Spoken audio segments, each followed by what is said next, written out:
लोकसभा में परिसीमन विधेयक 2026 पेश हो गया है। चलिए समझते हैं कि ये क्या है। तो इस बिल के दो मेन मकसद हैं। पहला, सीटों को फिर से एडजस्ट करना और दूसरा, महिलाओं के लिए आरक्षण।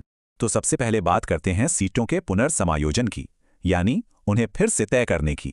मतलब अब लोकसभा और विधानसभाओं की सीटें लेटेस्ट सेंसस के हिसाब से तय होंगी।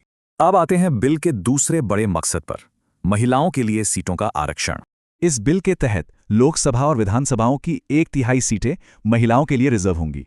ये जो 1/3 का आरक्षण है, इसे समान प्रतिनिधित्व की दिशा में एक बहुत बड़ा कदम माना जा रहा है। ये रिजर्वेशन SC/SC सीटों के अंदर भी लागू होगा और ये सीटें रोटेशन के आधार पर अलॉट होंगी।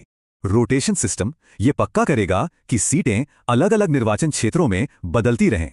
लेकिन सवाल यह है कि आखिर इस बड़े बदलाव की जरूरत अभी क्यों पड़ी? देखिए, अभी जो सिस्टम है वो 1971 और 2001 की जनगणना पर आधारित है। तब से अब तक आबादी बहुत बदल चुकी है, खासकर गांवों से शहरों की तरफ। ये बिल संविधान के कुछ जरूरी आर्टिकल्स जैसे 82 और 170 को भी लागू करता है।